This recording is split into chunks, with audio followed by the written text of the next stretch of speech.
This is Dateline News and Conversation. I want you to stick with me tonight. Don't click on this video, watch for a few seconds and leave. This show is too important. I have long believed that the entirety of American history is based on a lie and many lies. I have tried to come to grips with this myself and to educate other people that the United States was founded on genocide, the theft of land and resources, and this has continued to the present day. This very day, the entire world has risen up against the Israeli genocide in Palestine.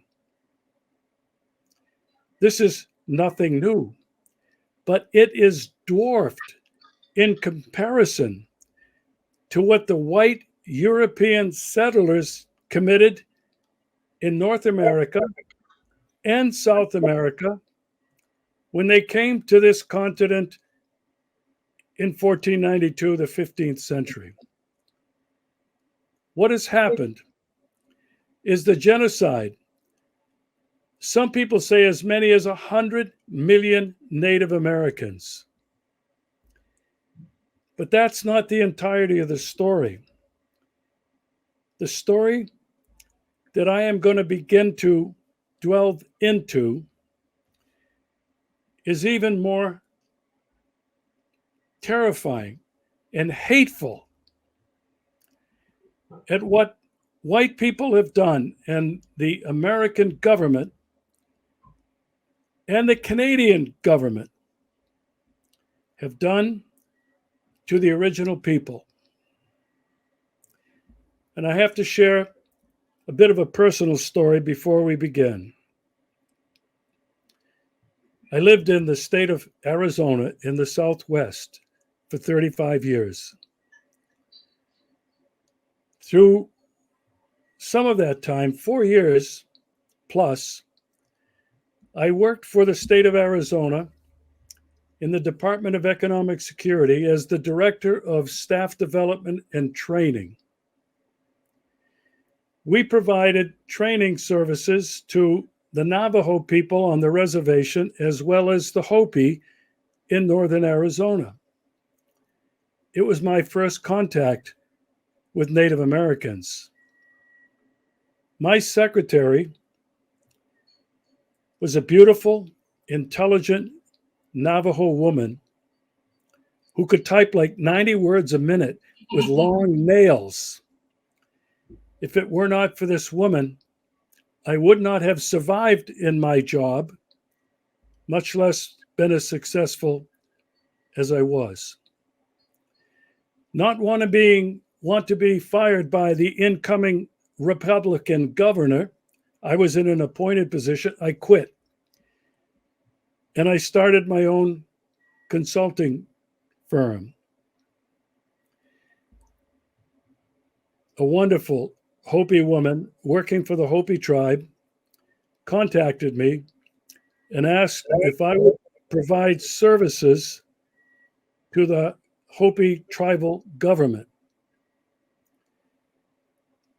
I did that for 4 years, hoping to improve the effectiveness, the efficiency, and customer service of the government to the people of the Hopi Nation. Every month, for 1 week, I would drive from Phoenix to northern Arizona to the Hopi reservation and spend a week there, providing staff development training, organization development, etc. And towards the end of the 4th year, going on almost 5 years, I had this idea that we should bring together members of the government and I think there were 12 or 13 Hopi villages scattered across the Hopi reservation, and to begin a dialogue to see if we could not bring the two together. What I had been learning was the people in the 13 villages had refused to become Americanized, modernized. They lived the way they had lived for thousands of years. And they were in opposition to the white man's government. This created conflict among families, etc. And during this meeting with about 90 people, I realized my sin. I realized that a white man had no business coming to the Hopi people to try to improve their lives through their government, their American white man installed government. With tears in my eyes, I resigned on the spot and left. But over those 4 years, I had the opportunity to meet many beautiful, wonderful people, deeply religious people,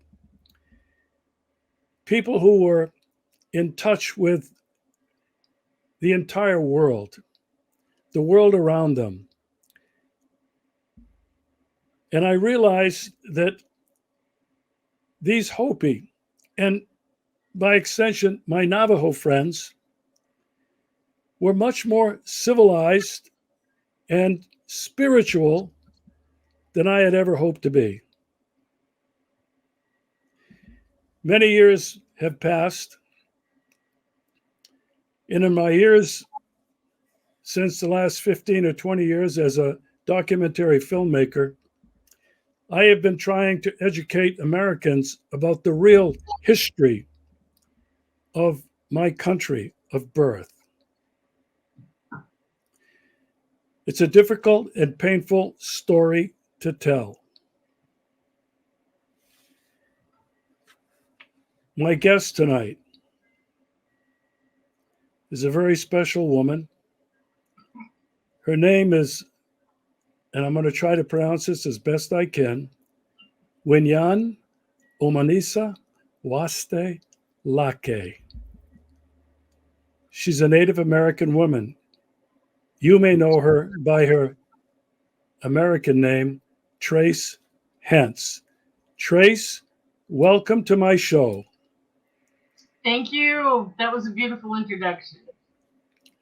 Interesting to know your background.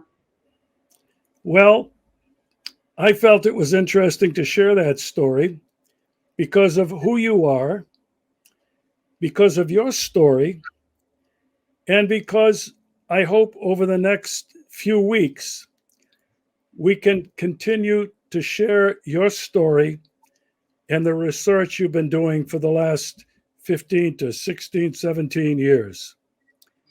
So let's begin from the beginning if we can.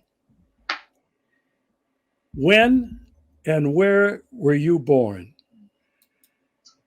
I was born in St. Paul, Minnesota in 1956. My birth mother was in what they call a Catholic maternity mother home, and she was not able to marry my father in Chicago. They had a interesting relationship. They were living together, which was unusual in the 50s. They were not married. She got pregnant with me. She went back to northern Wisconsin where her family was, and her family did not support the decision to keep me. So she went to Minneapolis, actually to St. Paul, Minnesota. She was in a maternity home where you work and you pay your way. And when you're going to have the baby, they call you a cab and they take you to St. Joseph's Hospital. And that's where I was born in September of 1956. And she left. I guess we took a cab back to the mother's home and she had to sign all the documentation. Then I was placed in an orphanage, Catholic orphanage in St. Paul. And then I was transferred. I don't know how they did this, but I guess they drove me to northern Wisconsin, to Superior, which is right on the tip of Lake Superior. And that's where I was for months. And I wouldn't call that an orphanage because it looked to me like it was a home. And then my future adoptive parents had to be certified as foster parents, and they were. So they took possession of me, and the documentation that I have, which is a fake birth certificate, by the way, was signed in 1958. So they erased my identity, and I actually got a copy of two. Uh, I was baptized twice, so I guess I'm really Catholic that way. Anyway, the original was signed by my birth mother with my name that she named me, which was Laura Jean Thrall. And then I was adopted and baptized again and given the name Tracy DeMeyer, and they just erased everything else. So that's the story of my beginnings. I was conceived in Chicago. I was in the womb in Minnesota, born there, and then I was taken to northern Wisconsin, where the DeMeyers ultimately adopted me. I have to ask you a couple of questions. Sure. What was it? Well, first of all, your mother was Native American, correct? Just to be clear. Yeah, it's funny. I learned during this book that you never really say part, because what part?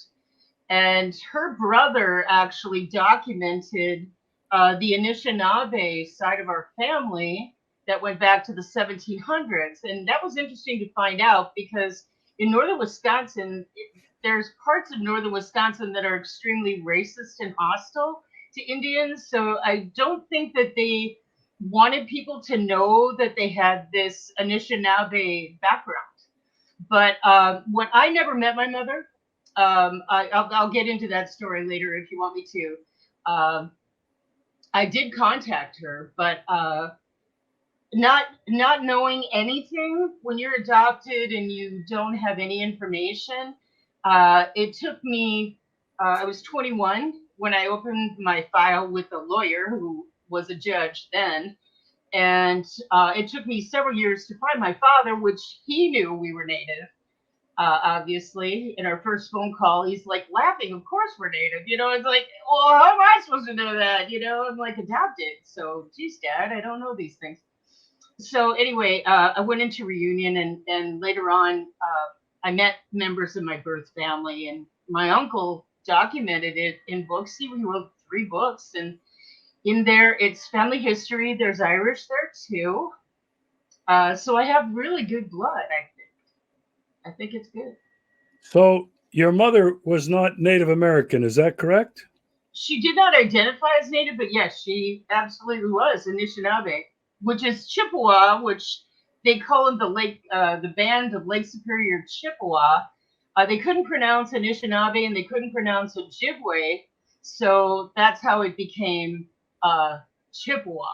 So let me ask you this, because as a white man trying to learn and be as sensitive as I can to what has happened to Native American people, are you a pure-blooded Native American?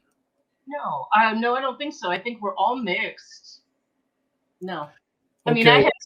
I have other ancestors. I mean, I have 2 parents, and then I have 4 grandparents, and then when it keeps going, you can start to see that there was a lot of mixing. So. Okay. So let me ask you this. At what point, and how old are you when you were adopted? Well, the documentation says 1958. So, do I remember any of that? No. Did I read my file? Yes. Did I know what I was looking at? No. I was 21 years old when a lawyer agreed. He had been involved with my adoption.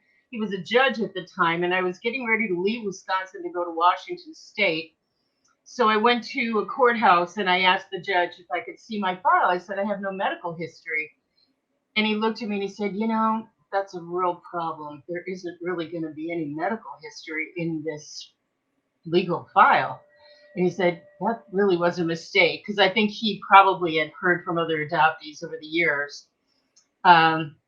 So anyway, I was able to get my name out of that file. I didn't know what I was reading. I've had adoptees ask me, what kind of paperwork? And I'm thinking, geez, I wrote 2 pages of notes. I was so unprepared that the lawyer or the judge gave me a pad from his courtroom and a pencil. And I'm like madly writing notes thinking, geez, she's describing my birth father, but he's not named. So she's, let's see, she was 22, he was 28. And he's from a farm family in Illinois. It doesn't really say much because they don't want to, have you know who he is. And so, and all the documentation that she had to sign in order to give me up was in there. I'd love to see that file again, but this records were sealed. And he told me, he said, listen, you can't take copies of anything, but you can have notes. And I'm like, okay. So I spent most of the time crying because when I realized what I was seeing, I think it kind of hit me slowly. I saw my name, Laura Jean Thrall, for the first time. And when I first saw these documents and I'm seeing that name, I'm like, oh my God, that's me. And she named me. There are a lot of adoptees that didn't get named, but she did name me. And, it described her, what she was at the time. She was in Chicago. She worked as a telephone operator. My father was working, I think, for, I want to say like Harvester, like they were people that produced large farm equipment. And so anyway, it got left at that. And then this was before the internet, in I was 21, so 78, 79. There was no internet. So once I had her name, I just started looking in phone books, and I was getting ready to leave Wisconsin. So I went to the library that day, and I'm looking, thinking, it didn't say Minocqua, which is where her family was from. But I started writing down Thrall and a phone number, and there were many. It's a very unusual name. So it was a 20. I was 21, and I knew I had to know more. So, and my adoptive parents might have had paperwork, but they never shared that. They didn't want to discuss it. They thought that was probably ungrateful of me to even bring it up. I tried. Gently, to say that, hey, I have my own identity here, and I have ancestors and relatives. I probably have siblings, and I should know these things, Well, let me interrupt you. Yeah. You obviously don't remember the adoption in those early years, so you must have grown up thinking that these were your parents. I was told before first grade, Regis, I was told before first grade I was adopted, but when you're a child, Who told you that? My adopted parents. Oh, and I think okay. they told me because if I'd gone to grade school, those children knew. I mean, their parents were friends of my parents, and they were really thoroughly afraid that someone would say to me, well, you're adopted, and make fun of that. And so I knew before first grade. So I'd turn up at school, and, I had the only name that I had was Tracy D. Meyer, and that's what they called me. And, I had really great friends in grade school, and I don't think anybody brought it up until I was probably more in junior high. Like I met other adoptees then. It took a little while to make a friend, and then they'd say, well, I'm adopted. I'm like, oh God, I am too. And so then we would talk about it. But again, it was not legal for me to search Regis. It was impossible. If that judge had not let me read my name, I'd be sitting here. We wouldn't even be having this conversation. I told my husband a couple of days ago, I wouldn't have taken this journey. I wouldn't even be here if I had not done what I did when I was 21. Okay, I got to take you back. Sure. Were your adopted parents kind to you? Did they treat you like you were one of theirs? Did they have other children? Did you grow up just an adopted child, the only child these people had? Tell me about that life. Okay. My father, she had converted to Christianity. Edie DeMeyer, she converted to the Catholic Church. Her mother was from England, and they were. My mother was, I think, originally Episcopalian. Am I saying that right? But anyway, my mother converted to Catholicism for them to get married. They were married in 1948. Edie and Sev, Everett is called Sev.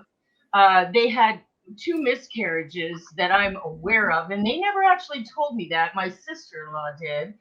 I was raised with another adoptee. He's not biologically related to me. He never even seemed interested in finding out who he is, but they adopted him.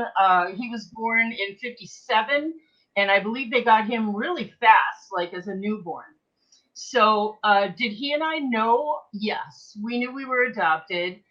People used to say, "Well, geez, Trace, you look like Sev," or "Joey sure looks like Edie," or whatever. You know, people would say things like that. In the families, they were both from very large families, and I think that they felt like they did not want to be childless, and so they had. I'll tell you this quick, and I know I don't remember it, of course, but they did have a foster child when they got me, and it was a little girl. And according to Edie, she said that Seb called the agency and said, if you don't come get her, I'm keeping her. So then they would have had a girl and then me, and maybe they wouldn't have adopted Joe, but they did.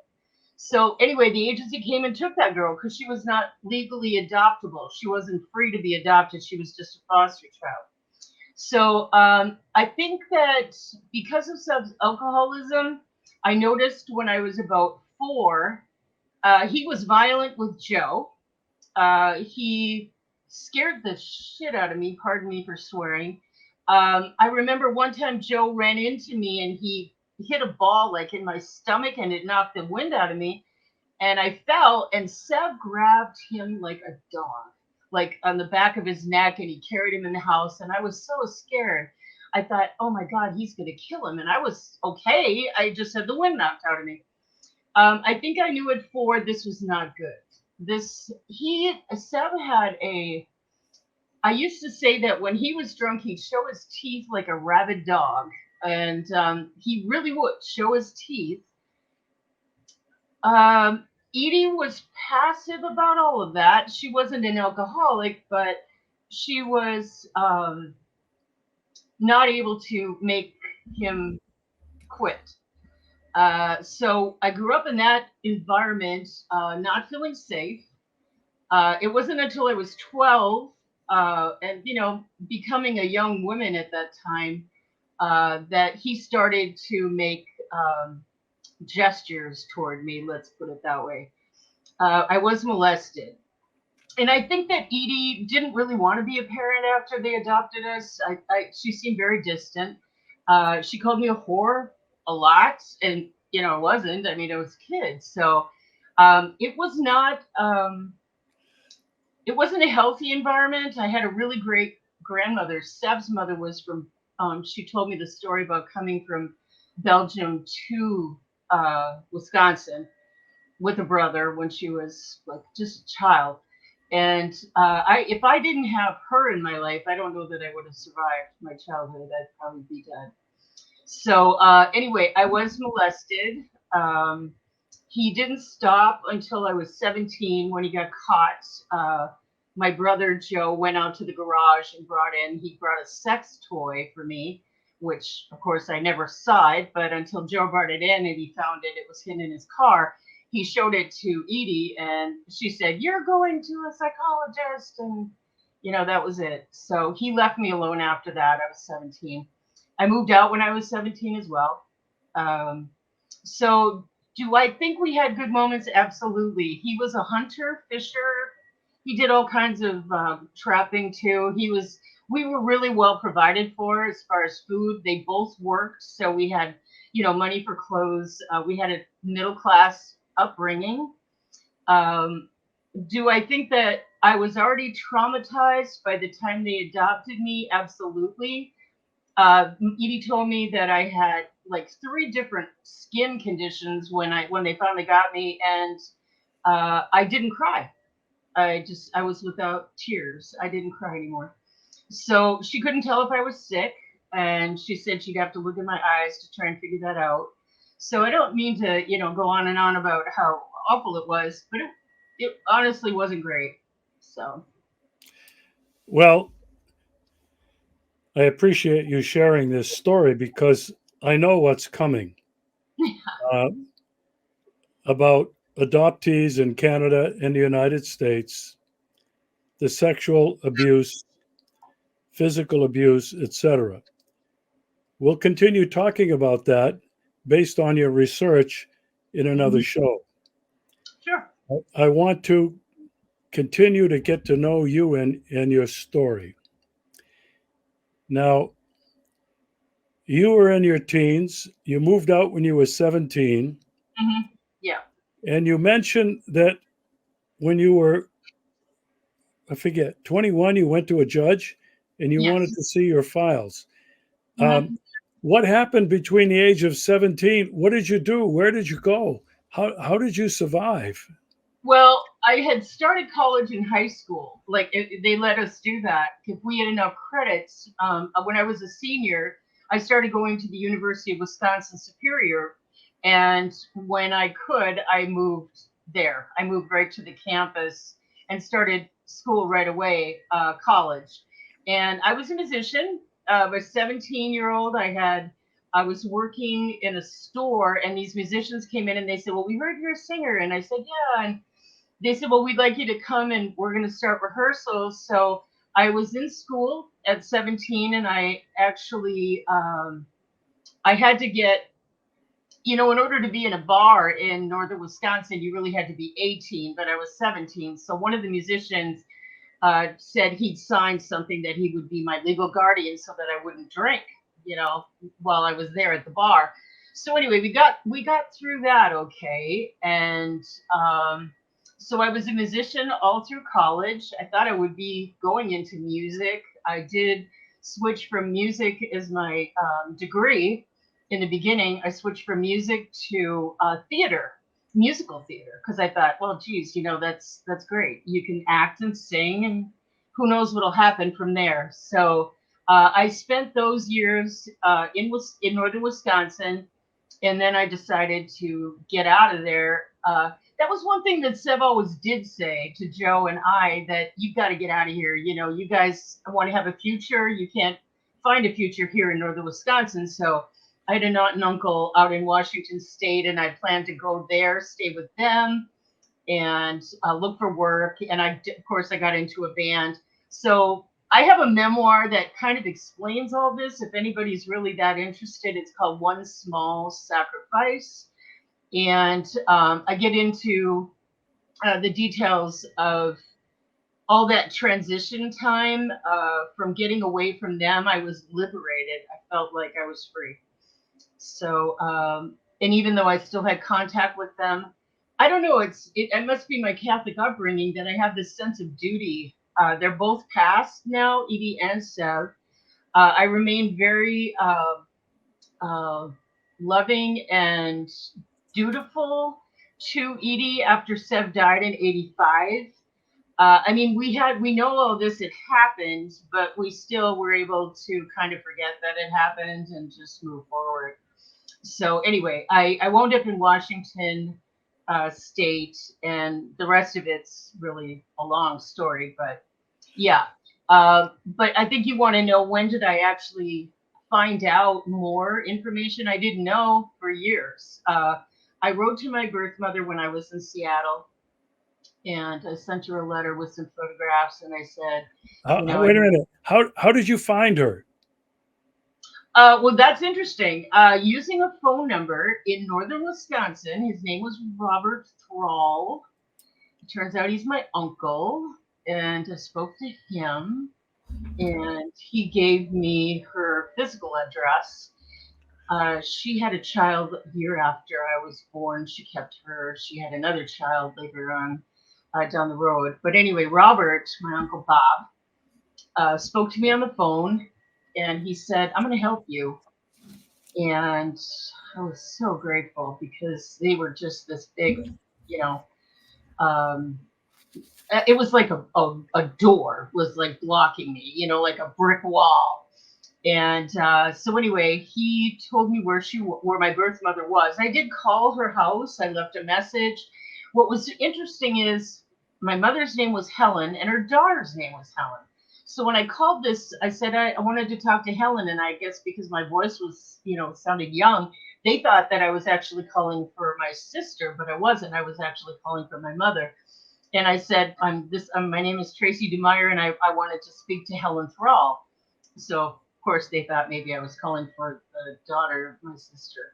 But anyway, she never called back. Bob Thrall had a son. I talked to him on the phone once. He said, I'll leave a message on her door. I know where she lives. He never called me back. And I made problems for her. So when I wrote this letter, I was already living in Seattle. And I sent some photographs, and I said, I really don't want anything. I mean, it's not like I'm asking you to start a relationship or anything. I just really want to know more about who my father is. Can you help me out? So in One Small Sacrifice is the letter she sent to me that said, I don't want anyone to know you exist. Don't ever contact me again. So, because she never told anyone, she didn't want to have to explain herself. And this, I think she might have been on her fourth marriage by then. So, you live with this devastation. Eventually, I mean, I was probably numb, so it was still affecting me. But anyway, I wrote her this. I waited a couple of years after I got that letter. Don't ever contact me again. So I wrote her a threatening letter. I will admit that. I said, I'll give you 30 days to give me the name of my father, or I'm going to hire a lawyer, or I'm going to go on a talk show. That's pretty brave. And she answered right away and said, your father, in 4 sentences, your father's name is Earl Bland. He lived in Pana, Illinois. I don't know if he's still alive. Good luck on your search. That was it. So I never contacted her again because I didn't know the circumstances, because in that original letter that she sent to me, my husband doesn't know about you. You could cause all kind of problems for me. Well, that letter is in my memoir, so if anybody's really interested, they can read the book about that. But so once I found his name was Earl Bland, I thought, ooh, Pana. So I called directory assistance. His number was unlisted. I called the Pana Police Department, and I begged them. I said, I need you to take a message to Earl Bland. And they go, yeah, we know where he lives. And could you take this message that my name is Tracy DeMeyer. I'm his daughter. Could he please call me? And I think within 2 hours, I got a call from one of my brothers. And he said, well, let's see. You're going to fill me in a little bit here. Like, who's your mother? And, I don't think Earl had, to my knowledge, Earl had never shared that he had a child. I don't even think he knew I was a girl. He knew Helen was pregnant, but, he knew she left. So he just never knew anything else.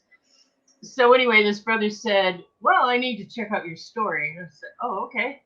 And he puts my father on the phone, and he said, how soon can you get here? So, and I think my third question was, Dad or earlier, do we have any Native ancestry? He's like, yeah, of course. And he's laughing. So anyway, yeah. So did you go out to see him? Right away. Yeah, it was right before Thanksgiving. It was in November. It was 1994. And I remember I'd taken 2 years before I wrote that threatening letter to Helen. So when I finally talked to him on the phone, and, he's like, how soon can you get here? He alerted everybody. I mean, I have 5 siblings, his kids. He had a large family, his sisters, his brothers, everybody was going to be there. And I had to fly to St. Louis because that was the closest hub. So I flew from, at that time I was married, and I was living in Portland, Oregon. So my husband he gave me the money for the plane ticket in '94. And we had to pay $500 for a DNA test. It was blood back then, a blood test. I had that money with me, so I went to Earl's house. It was a trailer actually, and he had been married to a woman named Cheryl. Um, She's, anyway, I stayed overnight at his trailer, and they were very nice, so kind. And the next morning, it's 7 a.m., and I see Earl walks in the kitchen, and he pops open a beer. And within about 10 minutes, one of my brothers calls and says, "Don't worry, I know he's drinking. It won't affect the DNA test because I already checked with the lab." And I'm like, oh. So, it's Okay. fault. This alcoholism is fault. I'm not an alcoholic. I don't drink.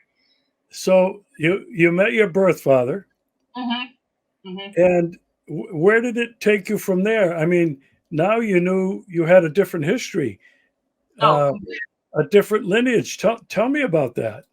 well, what's really sweet about this is my dad, Earl, my birth father, Earl. He kind of acted like I'd always been there, which was really kind of strange. But one of my aunts, Janie, was his youngest sister. She's still alive. Anyway, Janie proceeded to tell me that her would be her grandmother, had never cut her hair. Her hair was to her feet, and she collected plants. She knew plant medicine, and she had been a midwife.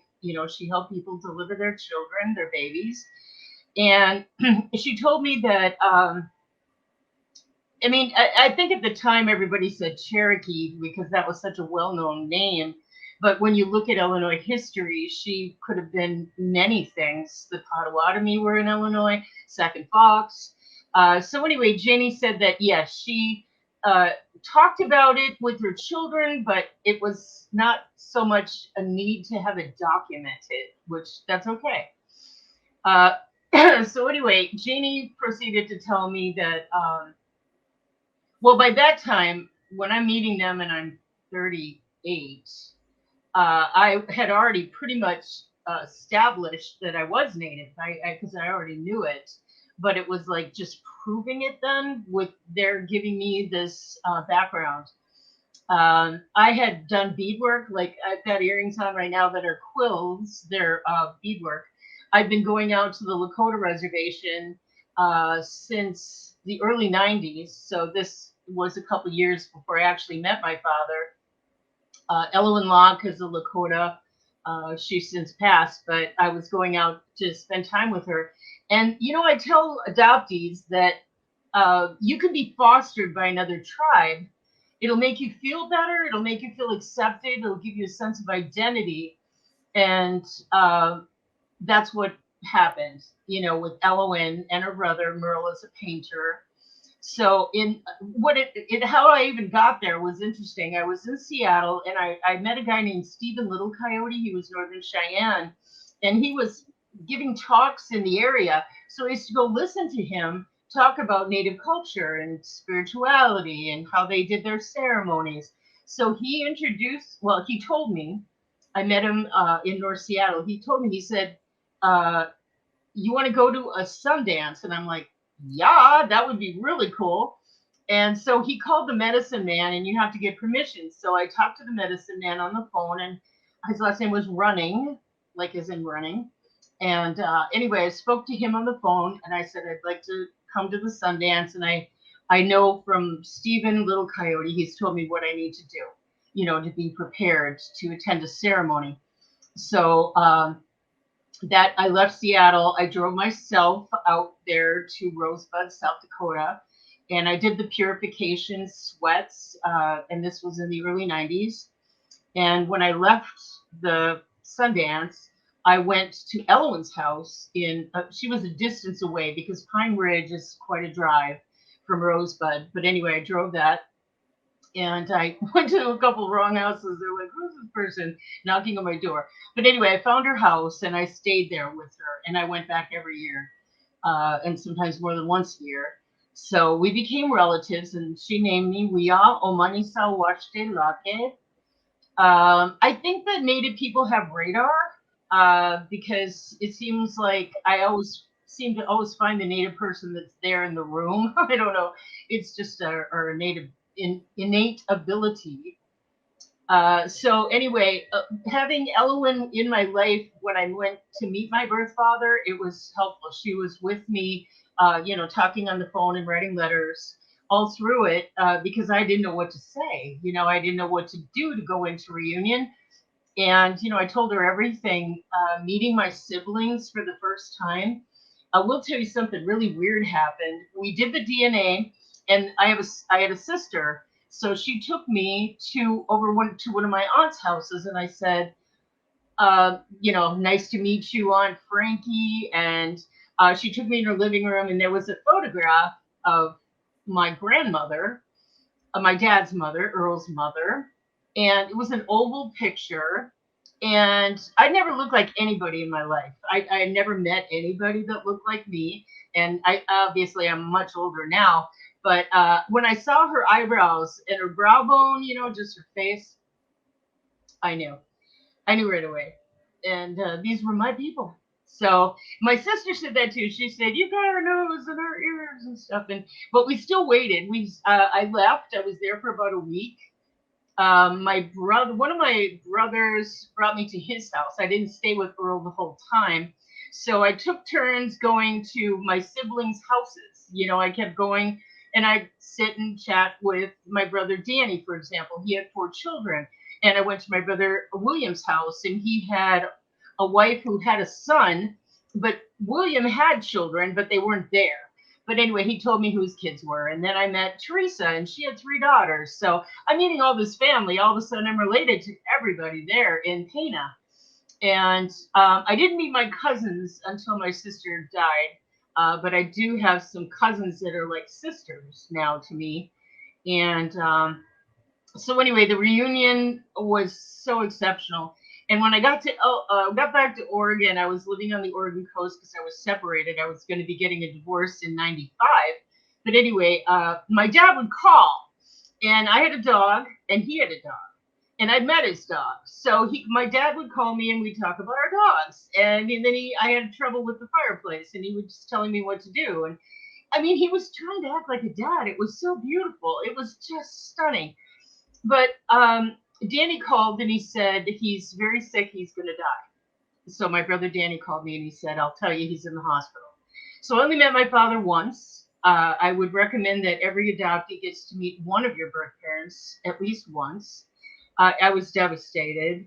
I got divorced in '95, and then by '96 I moved back to Wisconsin, and he died. And so I had to tell my adoptive mother I was going to my father's funeral, and she said, "Well, Seb died in '85." I said, "No, my father." She was just, she was so terrible about it. Like, I didn't think she was going to forgive me. I thought that was it. That was the rift that was never going to heal. That was going to be it. Like I wasn't her daughter then, or whatever. But I did tell her. It was very hard to tell her, but I said, "Hey, I'm going to be in Illinois. I'm going to Pana. My birth father's died, and I need to be at the funeral." And she didn't want to hear any of it, but I went. So I had to get a plane from Wisconsin, and because it was too far to drive. And I was working at a newspaper.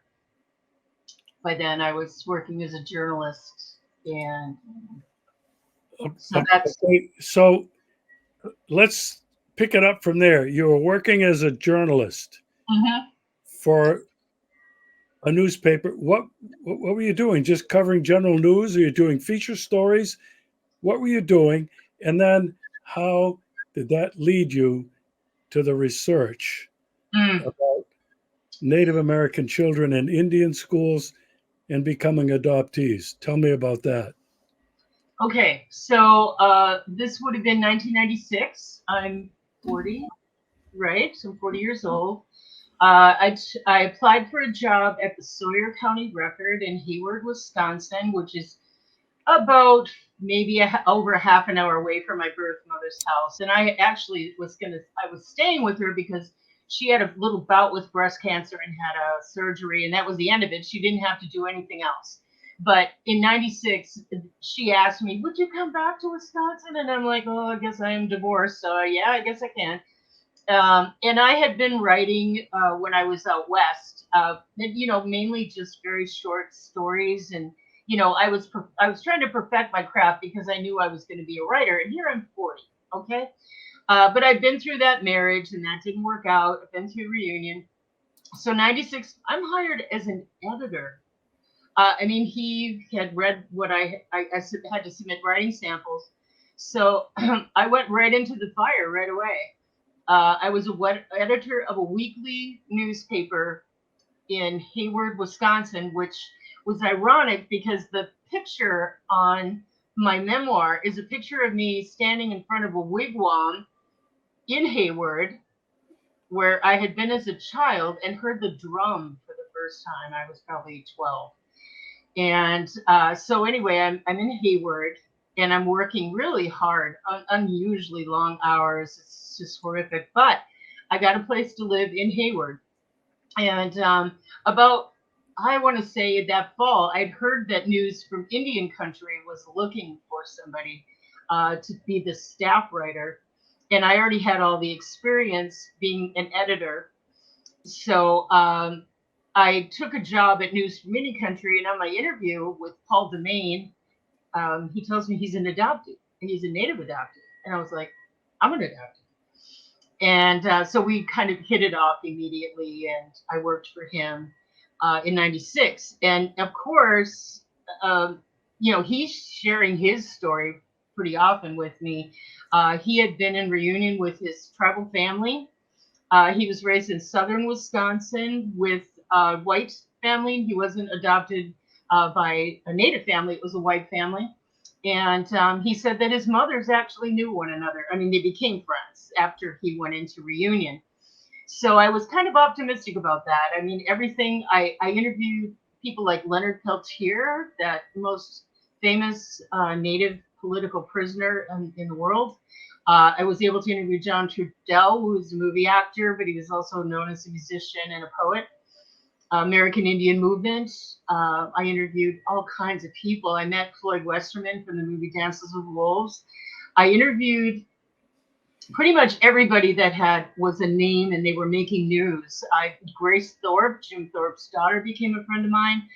She used to call me and she'd say, "Okay, I've got an update. Can you write this?" And I was like, "Sure." So anyway, I would put all these stories in News from Indian Country, and Paul Demain, this is so ironic. He said to me, "We're going to start an Ojibwe newspaper, you and I. It's going to be called Ojibwe Akin, which means Ojibwe territory."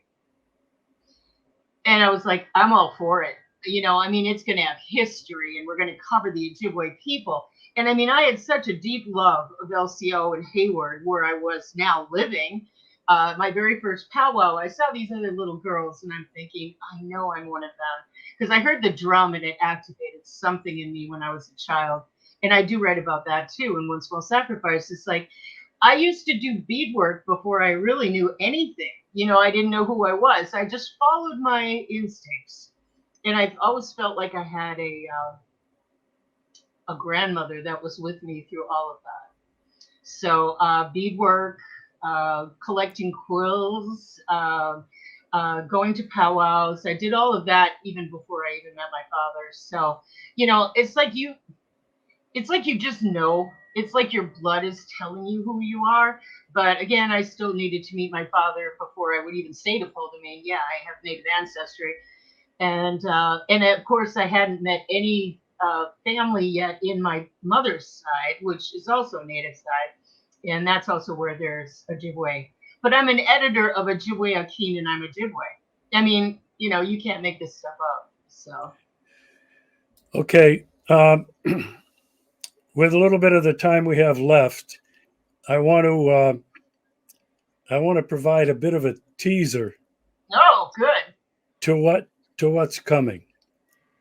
We've learned a bit about your life. Mm-hmm. You're a journalist. You're working for a Native American newspaper, Mm-hmm. and you start doing research. Now, Mm-hmm. I found out about you because our mutual friend Dean Henderson Mm-hmm. sent me an article you wrote for his blog. Mm-hmm.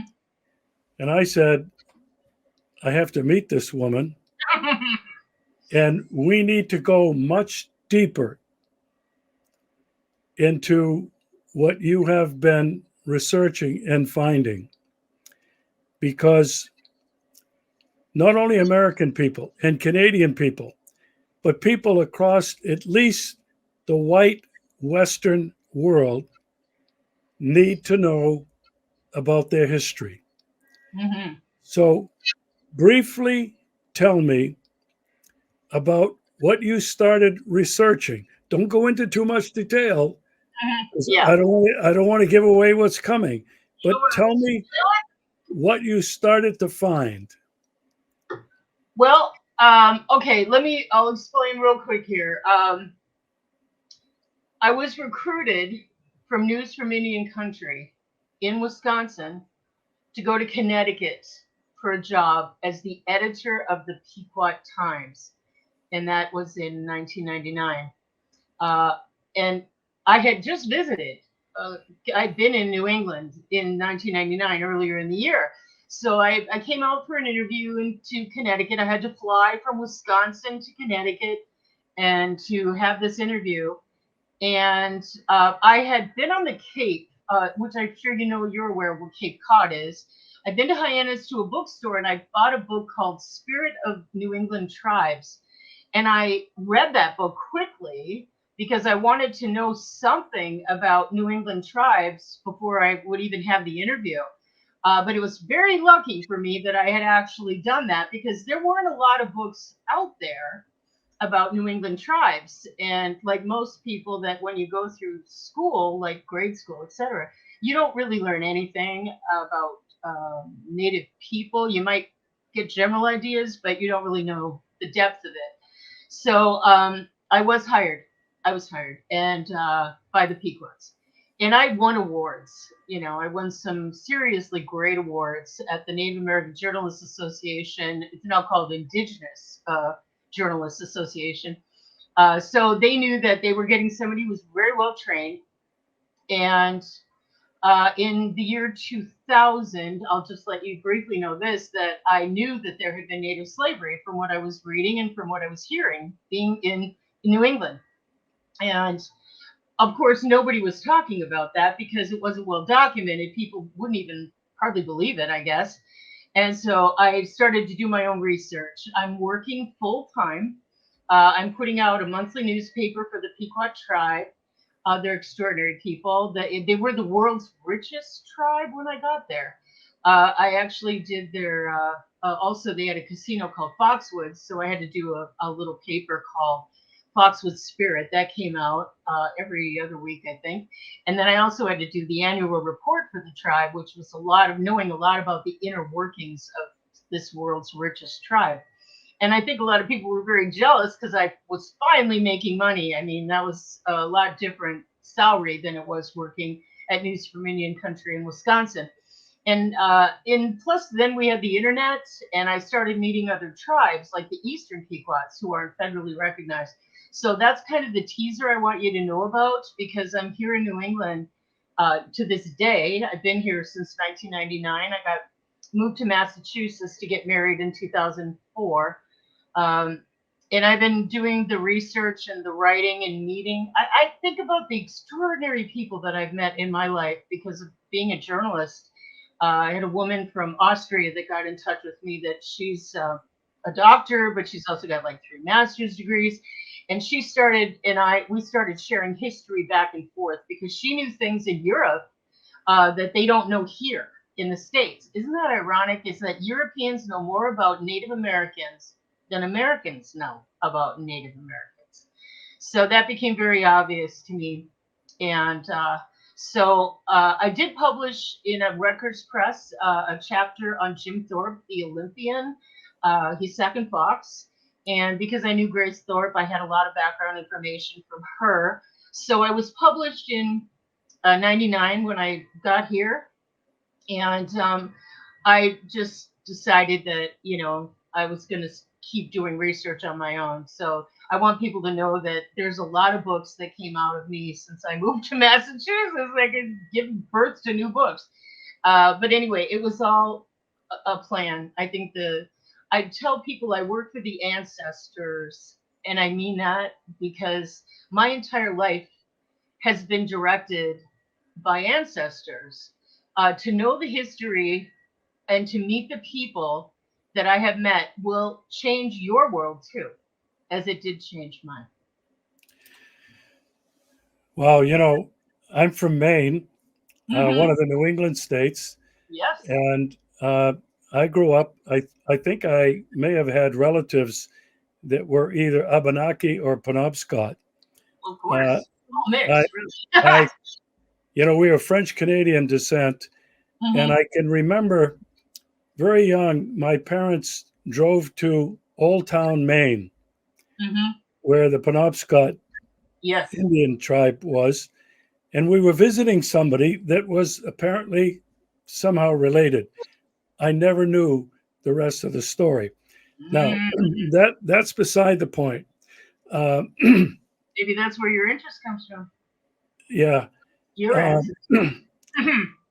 we're, we're going to talk about your book, Almost Dead Indians: The Lost Children of the Indian Adoption Projects. This blew my mind, and I think it's going to blow a lot of people's minds, American people especially. Um, I lived in Arizona, as I mentioned, for many years, and I lived in Phoenix for most of those years. Hmm. And there's a street, a major street boulevard in Phoenix called Indian School Road. Phoenix is set up on a north south east grid. Hmm. Indian School Road ran east to west, and the streets that went north to south began at Central Avenue. Hmm. Central Avenue and Indian School Road intersected. And there was this fenced off area when I was there, and there Hmm. were buildings. And I said, well, I wonder what, there was an Indian school here once. I never asked any more questions, was busy trying to raise a family, survive, etc. But I understand today that they've created some kind of a memorial. They've refurbished some buildings. Um, and so when I met you just a week or so ago, and you're talking about Indian schools, I thought, oh my, what did I miss? Hmm. So, Trace, when we meet again, probably in a week or so, we're going to talk about your book and your other books, Almost Dead Indians: The Lost Children of the Indian Adoption Projects. It'll blow Before we, your can you It will hold blow that? your mind. Yeah. Can you hold that book up? Oh, sure. This is the new one, and these are ancestors. These are from Utah, and they chose to be on the cover. By the way, I had no idea what the cover art should be, but this is called it's petroglyphs from what they call the Wash, and it's in Utah. And there's so much that is going to come out when I start explaining about all the adoptees, starting with like Paul Demain and many others that I've met So, along the way. so before we end, Yes. uh, are your books on Amazon? Can Yeah. people find? Yeah, they're all on Amazon. And ebooks So, are like $2.99. I put them at the lowest price possible because I want people to read them. And if you give them my email somehow, maybe you can put it across the bottom. They can request the PDF for free. You can be anywhere in this world, and I will send you this new book, Almost Dead Indians, for free. I mean, I'm not doing this for money. I'm doing this because we have to know the truth. And when you know the truth, you will be changed forever. this has Forever. been this has been the motivation for my life for the last 20 years Hmm. with my film work. I could never charge uh, for people to watch it.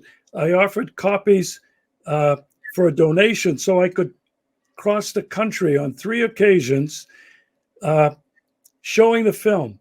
Yeah. No admission charge, but if you can buy a copy of the DVD, you can help me get to the next city.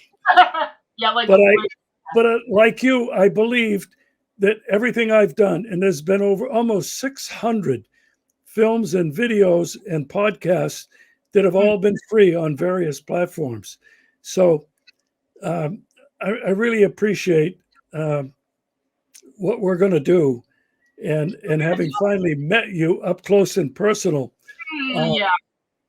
And I will put your email address in the description to the show, and encourage people that if they write to you, you'll send them a free copy of the PDF. Yeah. I couldn't put it down. Trace. I almost don't want to call you Trace.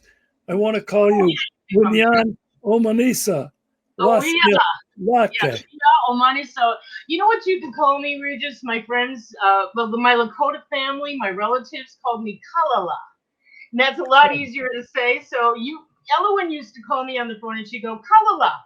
And I'd be like, that's me, and I'd start laughing because she did it to make me laugh. So you can call me Kalala, okay? Kalala. We'll see you again soon. Thank you so much.